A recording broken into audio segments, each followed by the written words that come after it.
स्वागत है प्यारे बच्चों आप सभी का एक बार फिर से आपके अपने YouTube चैनल सेवियर एकेडमी पर। और मेरा नाम है ललित उपाध्याय। कैसे हैं प्यारे बच्चों आप सभी? उम्मीद करता हूं सभी अच्छे होंगे और काफी बेहतर होंगे और अच्छा फील कर रहे होंगे।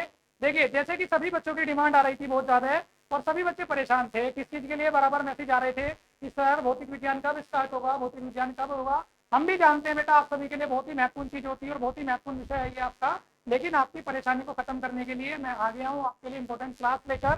ठीक है, कक्षा 12 भौतिक विज्ञान, कक्षा 12 भौतिक विज्ञान का हम विषय पढ़ेंगे बेटा। और इससे पहले मैं आपको कुछ चीजें बता दूं। ठीक है, इन चीजों को जानने के बाद में आप थोड़ा एक्शन लेंगे, लेकिन पहले सुन लीजिए क्या क्या। देखिए, डेली आपकी क्लास होनी है। पहला काम तो आपको रूटीन में क्या लेके आना है कि डेली लाइव क्लास में आपको आना ही आना है। ठीक है, दूसरी चीजें, यूट्यूब चैनल पे जाना है। यूट्यूब पे जाइए, सेवियर एकेडमी सर्च कीजिए और सब्सक्राइब कर लीजिए। पहला काम हो गया। दूसरा काम सुनिए, टेलीग्राम पे जाइए। टेलीग्राम पे जाके फिर से सेवियर एकेडमी सर्च कीजिए और सेवियर एकेडमी को सर्च करने के बाद में फॉलो कर लेना। क्यों? इंपोर्टेंट पीडीएफ नोट्स यहाँ पे भी अवेलेबल होने वाले हैं। इंपोर्टेंट पीडीएफ एंड नोट्स आपको यहाँ पे अवेलेबल होने वाले हैं। फिर आपको तीसरा काम क्या करना है? तीसरा काम मैं बताता हूँ बेटा, आपको प्ले स्टोर पे जाना है। प्ले स्टोर पे क्या करोगे, फिर से सेवियर एकेडमी को सर्च करना है और ऐप को डाउनलोड कर लेना है। क्या करना है? सेवियर एकेडमी ऐप आपको डाउनलोड कर लेना है। क्यों?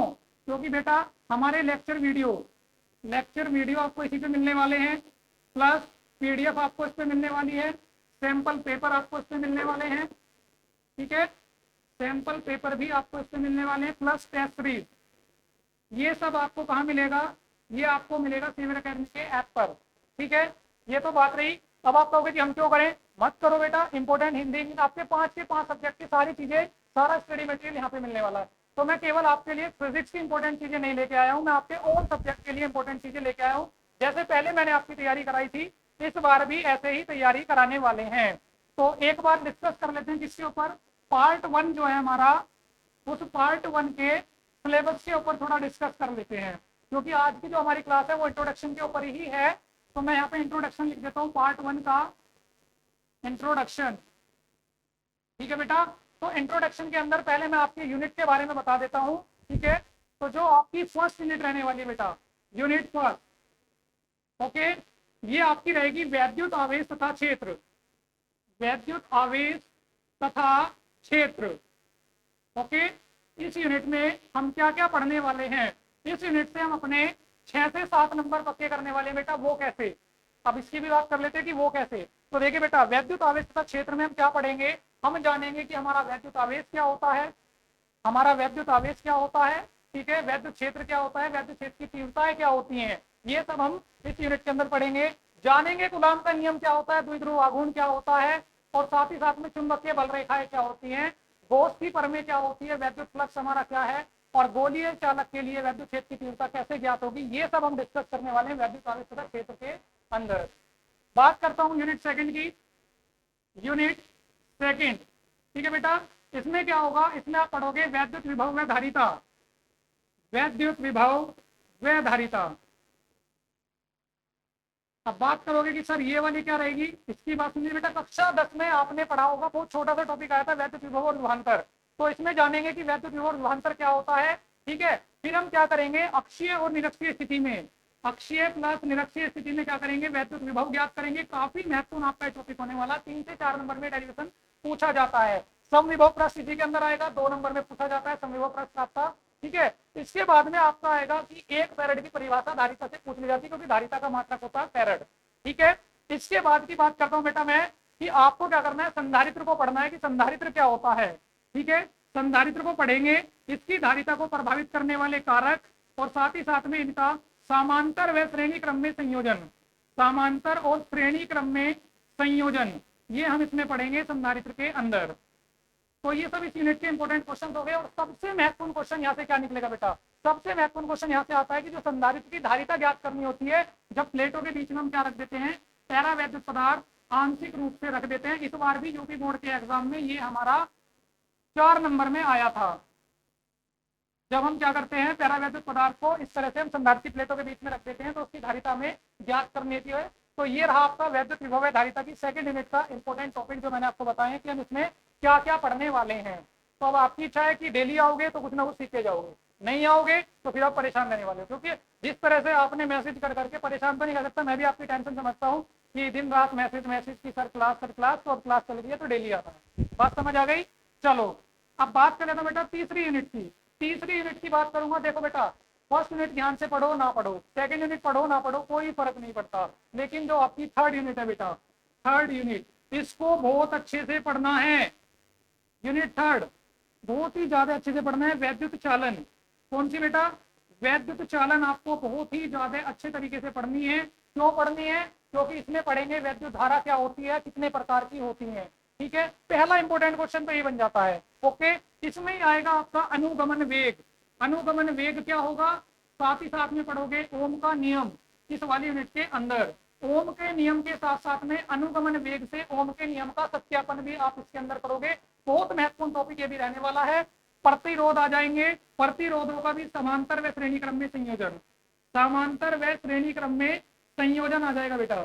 ठीक है, और यहाँ पे से क्या आ जाएगा, प्रतिरोधों का ताप का प्रभाव क्या होता है, कि ताप का प्रभाव इससे क्या होता है। और यहाँ से मैं आपको 5 नंबर में 3 क्वेश्चन बता रहा हूँ कि ये जरूर पूछे जाते हैं। व्हीट स्टोन सेतु, व्हीट स्टोन सेतु, साथ ही साथ में आपका पूछा जाता है विभव मापी, विभव मापी, और साथ ही साथ में बेटा मीटर सेतु, मीटर सेतु। ये 3 क्वेश्चन जरूर रेडी कर लेना। 5 नंबर में बेटा जरूर पूछे जाते हैं। मैं आपको पढ़ाऊंगा बिल्कुल आसानी से, रटने वाली कोई चीज नहीं, सारी चीजों को बनाना सीखेंगे। बनाना सीख गए तो कामयाब हो जाओगे, नहीं तो बेकार है। ये बात हो गई। इसके बाद में सबसे महत्वपूर्ण जो है बेटा आपका इस चैप्टर के अंदर, किरचॉफ के नियम। क्या है हमारा? किरचॉफ के नियम। 2 नियम आएंगे, संधि का नियम और दूसरा लूप का नियम। जो लूप का नियम है बेटा, हर साल क्या होता है पेपर में, अगर किरचॉफ के नियम नहीं आते तो लूप के नियम पे 4 नंबर में क्वेश्चन आता है। कितने में? 4 नंबर में क्वेश्चन हमेशा पूछा जाता रहा है, इस बार भी पूछा जाता रहेगा। बात समझ आ गई सभी को? क्लियर हो रही है? तो बेटा ये बात रही, यूनिट थर्ड का डिस्कशन मैंने आपके साथ कर लिया है। ठीक है, आगे देखिए। इसके बाद में जो आपकी यूनिट 4 आएगी, ठीक है, यूनिट 4,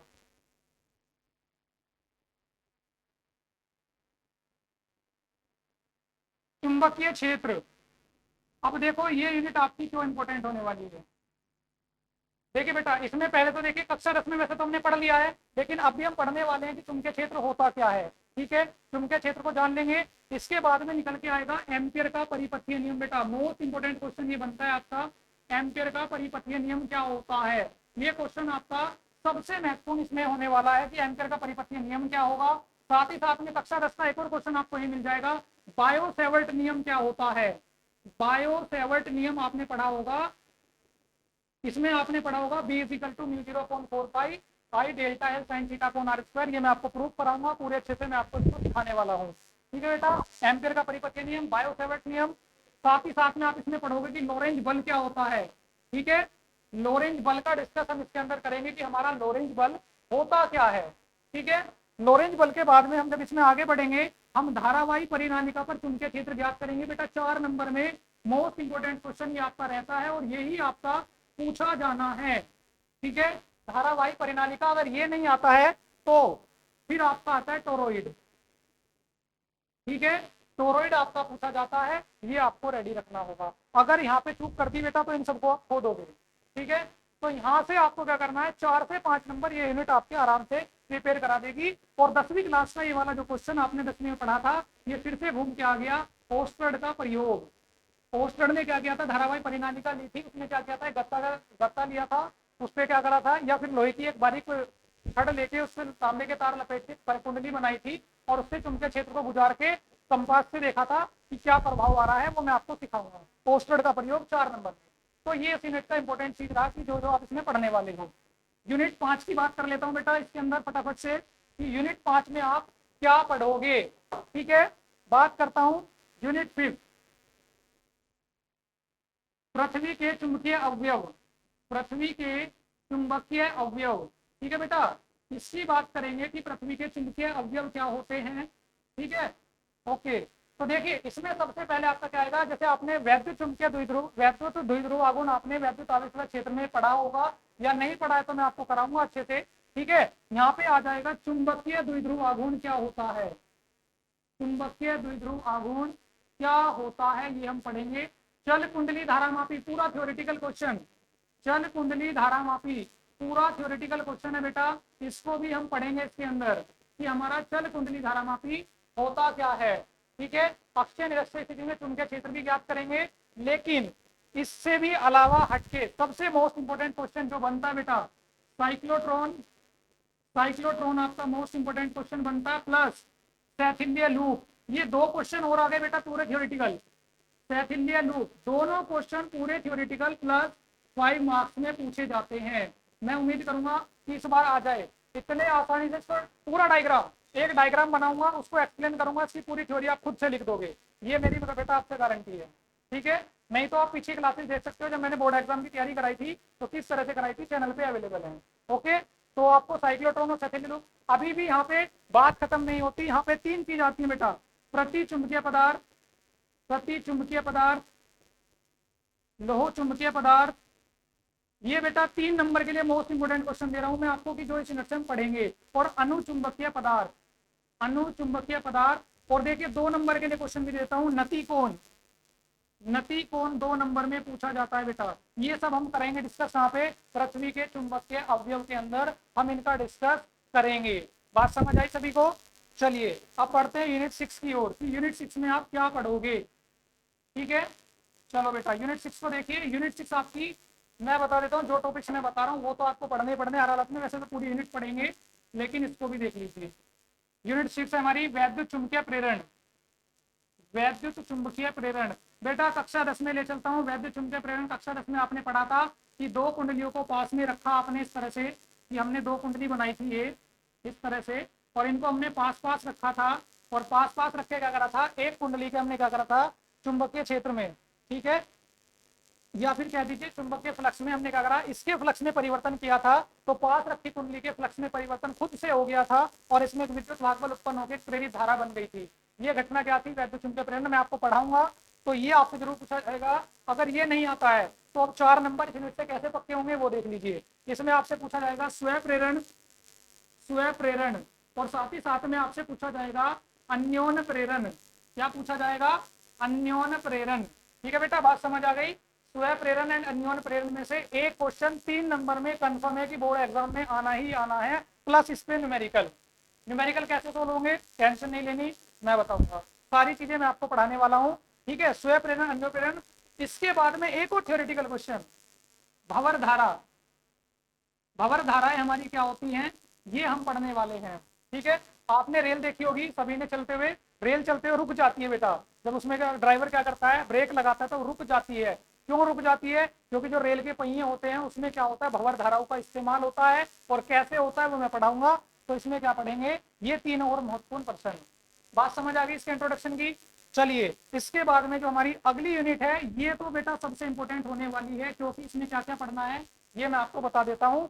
बोर्ड एग्जाम में से एक बार क्या पूछा गया था, इस 7वीं यूनिट में से ये थी आपकी प्रत्यावर्ती धारा, प्रत्यावर्ती धारा।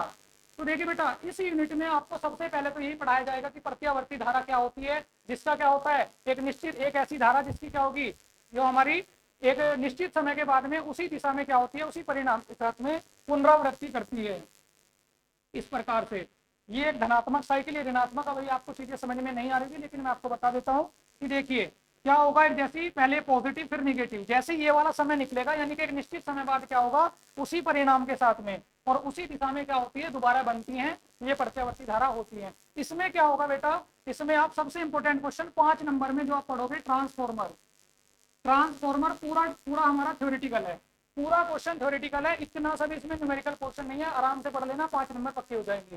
साथ ही साथ में आप पढ़ोगे एलसीआर परिपथ, वैसे तो बेटा एलसी परिपथ भी है, सीआर परिपथ भी है, एलआर परिपथ भी है, लेकिन ये सबसे इंपॉर्टेंट रहने वाला 3 नंबर में।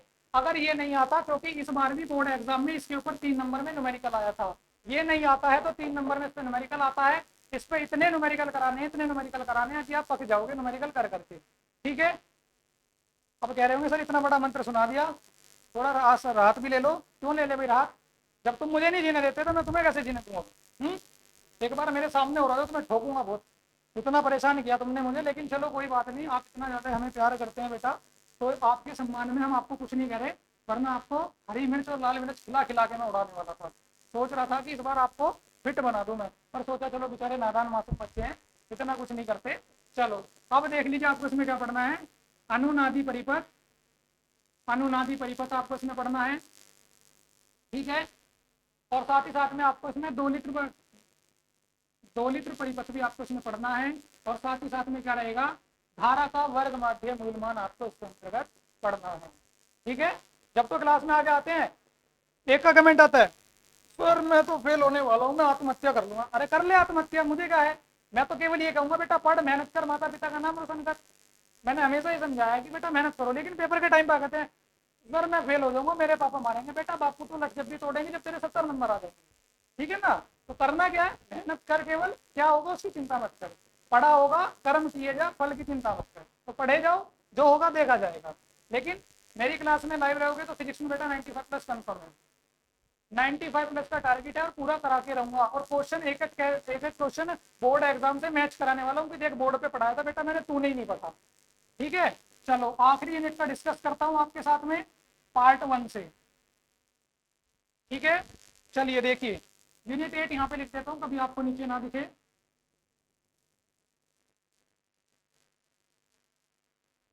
ये है बेटा आपकी वैद्युत चुंबकीय तरंग, वैद्युत चुंबकीय तरंग।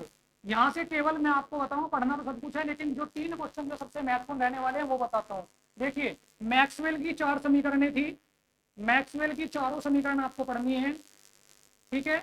मैक्सवेल की जो चारों समीकरणें थे बेटे आपको पढ़नी है, मैं पढ़ाऊंगा, अच्छे से तैयारी कराऊंगा। एम्पियर का देखिए 7वीं यूनिट में इसमें चुंबकीय क्षेत्र मैंने आपको एम्पियर का परिपथीय नियम बताया था, उसमें कुछ गलती थी हमारी। इसमें क्या था, विस्थापन धारा तो इन्होंने एम्पियर ने ले ली थी, लेकिन चालन धारा छूट गई थी। तो मैक्सवेल ने क्या किया था, मैक्सवेल ने चालन धारा और विस्थापन धारा दोनों को लगा के उस नियम को करेक्शन किया था। तो हमें इसमें फिर क्या पढ़ना है,